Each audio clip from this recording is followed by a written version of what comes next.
Hello, everyone. It has been a little while since I had a late night chat with you all, but after sitting on my feelings for about 48 hours, maybe it's 48 hours, yeah, 48, I've decided it is time to talk. So I went to Washington over the weekend because my uncle Mel passed away unexpectedly. And so I went up to go to his funeral, and it was so awesome. It was wonderful to see my aunt and all my cousins and reconnect with them because I don't see them hardly ever since they live in Washington, over in Tacoma by Seattle area. And so it was a good time seeing them, celebrating my uncle's life. He lived a wonderful life. He was a great man, great father figure for me, because mine did not. So all my uncles stepped in at some point or another in my lifetime. But on the way home, because I rode with two of my uncles, my aunt, and my mom, so we were all in my uncle's truck, and we just chatted and visited the whole time, ate tons of food because my mom packed enough for the army, and that's just how it goes in the McIntyre family. You pack for the army. No other way around it.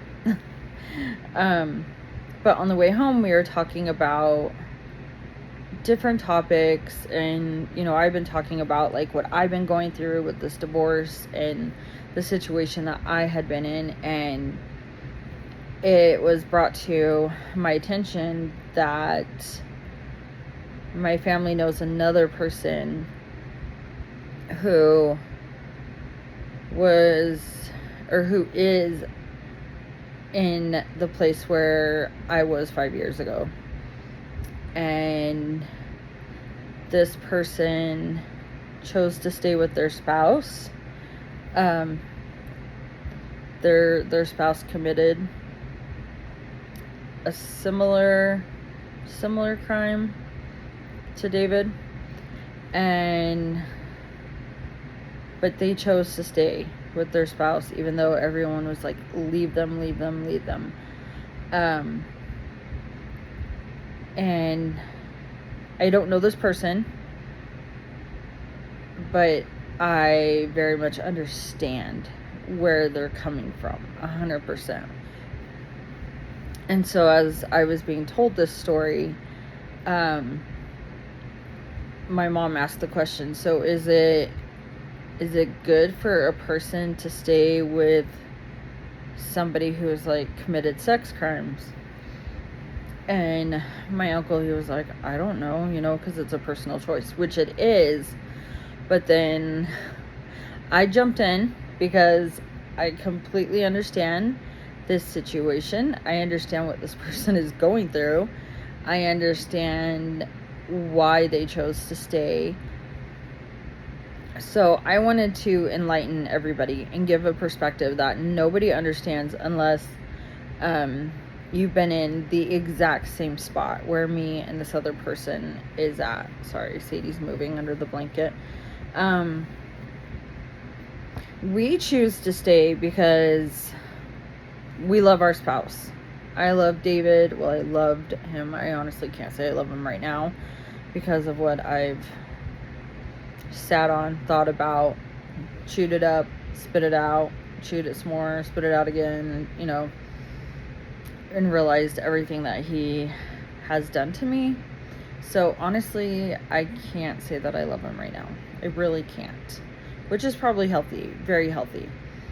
But at the time, I chose to stay because I loved my husband. I loved him with all my heart and everything that I was. But I also chose to stay because my freedoms were taken away from me. The day he got arrested, my freedoms were gone just as much as his were. Yes, I wasn't in jail, but in the criminal justice system, and this is what happened to me, you're not given a choice. They could care less what the wife or a husband thinks or feels or says. You're told Your opinion doesn't count. It doesn't matter. And if you talk, you're just going to make everything worse. So you're shut down immediately. You don't have the choice anymore. Like, that's gone. Secondly, you're now the provider. Like, you don't have anyone to help you provide. So, like, I was forced to get 2 jobs. And as I've said in a previous video, I worked 2 jobs, 80 hours a week for months. I worked at Conservice in Logan from 6:30 a.m. to 3:30 p.m. And then I went over to the North Logan Walmart and I worked 4 p.m. to 1 a.m.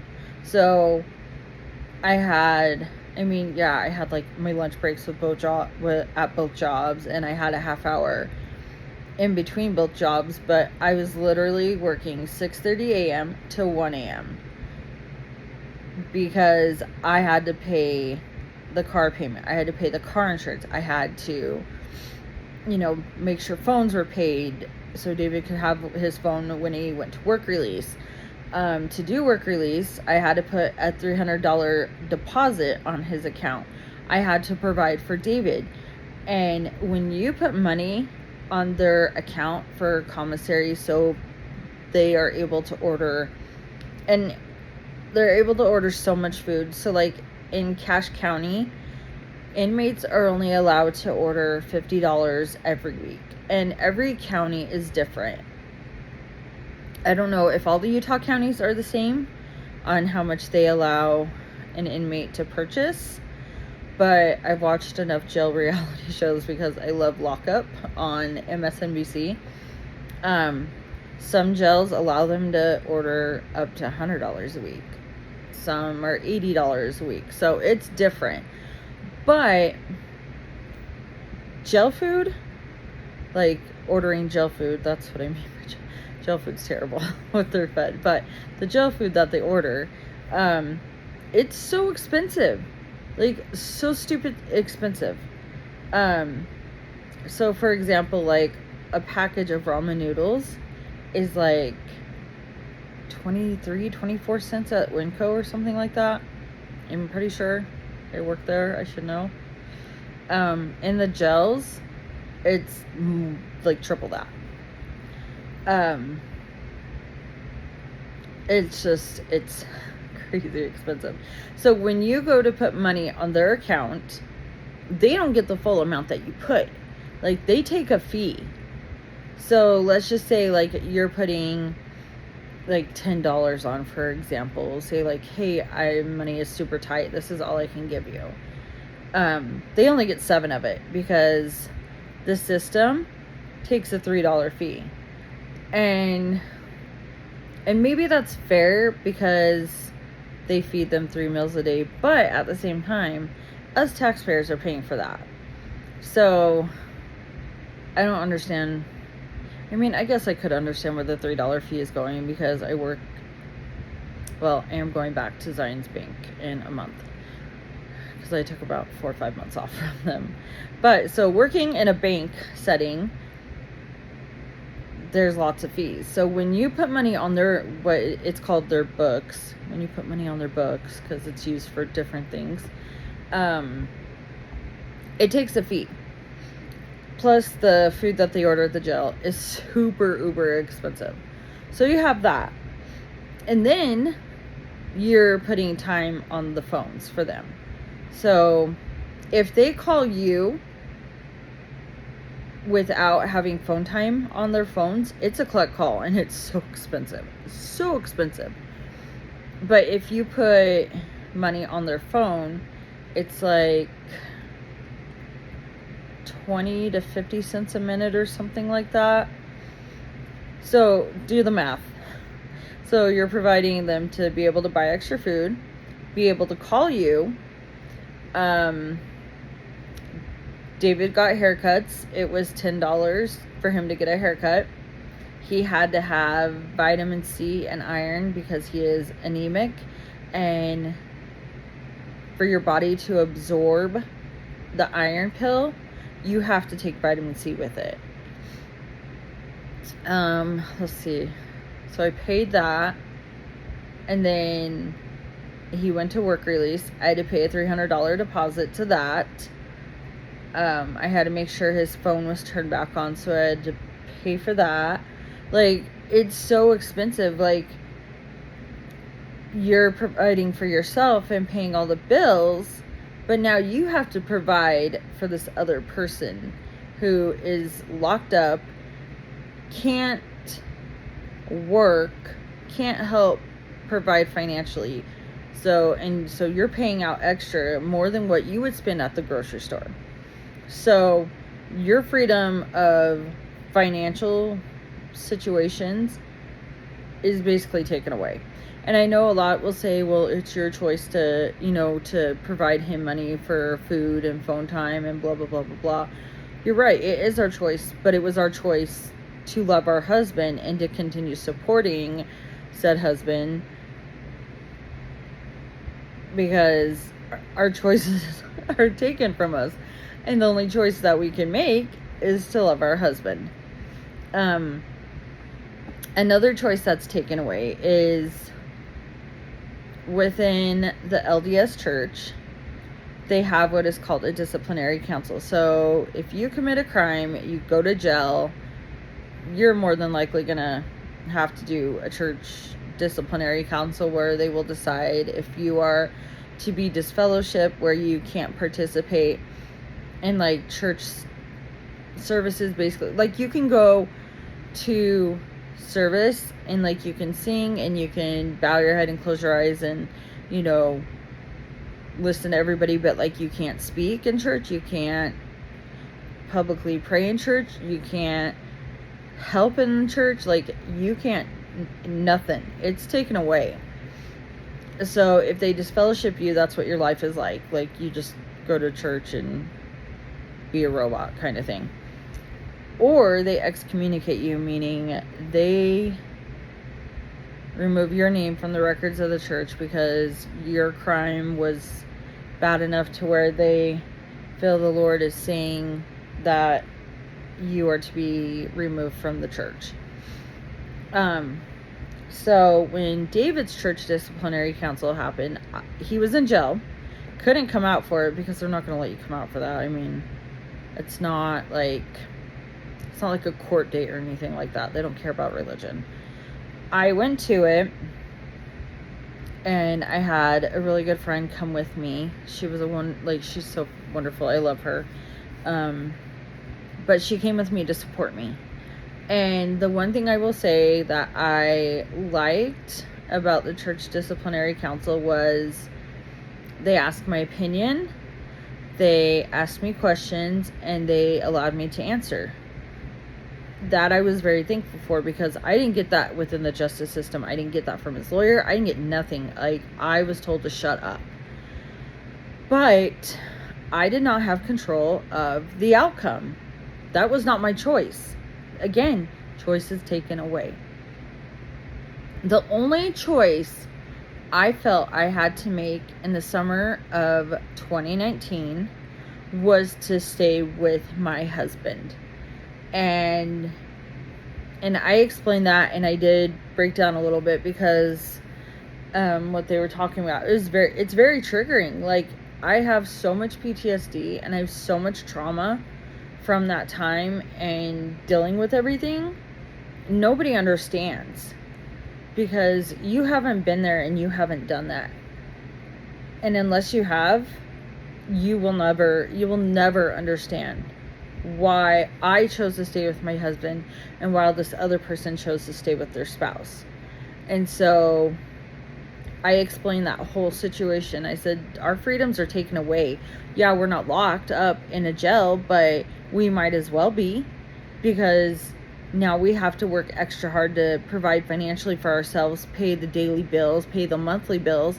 But now we also have to provide for this person who is locked up, who, we married them.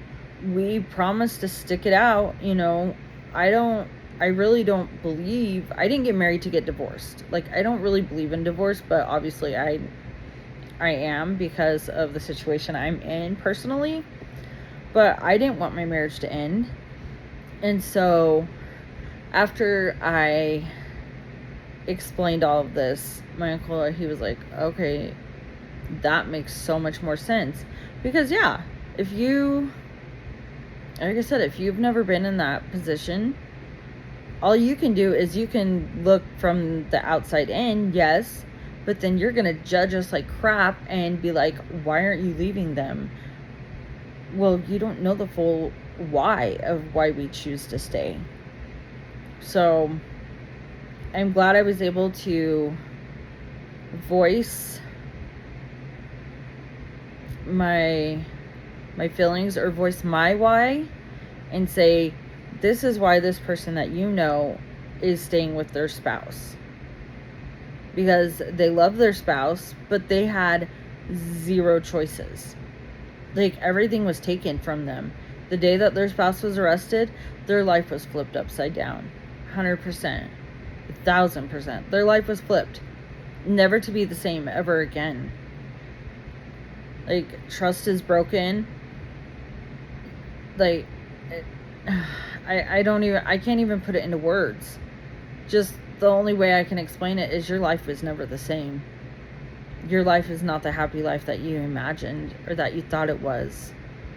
It now has become a living hell and a living nightmare. And so my heart goes out to this person.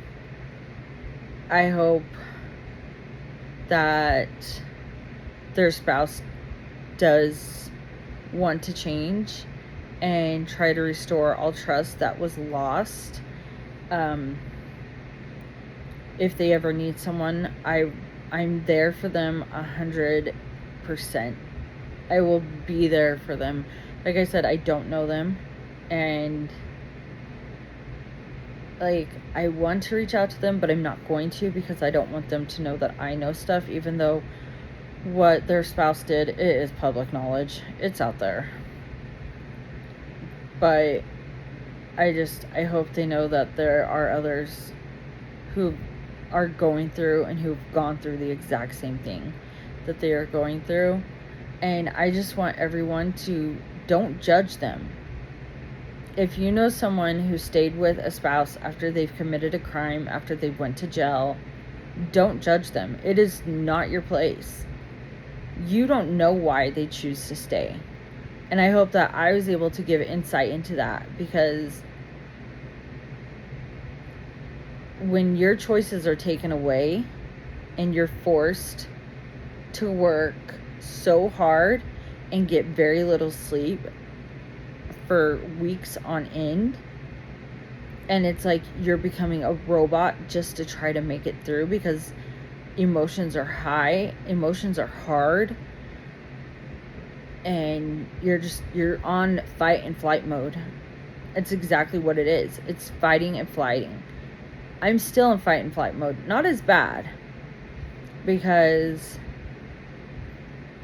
I'm not around David anymore. So now I'm just trying to, like, sit on my trauma and figure it out and process it and talk on these videos. And I know they are long, and I'm sorry, but I can't just make a 5 or 10 minute video to explain any of this. Like, it takes a lot of time to explain this, because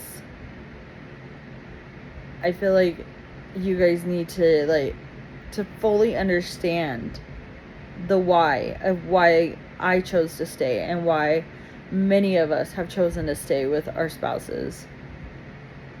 So all I can say is, if you know someone like this, don't judge them. Do not tell them to divorce their spouse or to leave them or whatever. That's not your place to tell them that. Your place is to support them, to love them, to be their friend. And just because they choose to stay, that doesn't mean that you abandon them either. Like, I had that happen to me. I have no friends because I was abandoned by my friends because I chose to stay. And that just shows that they were never a friend. They were there to put on a front, but as soon as I made a choice, they were like, yep, I'm done, I'm out, peace, see you later. So It's not our place to judge.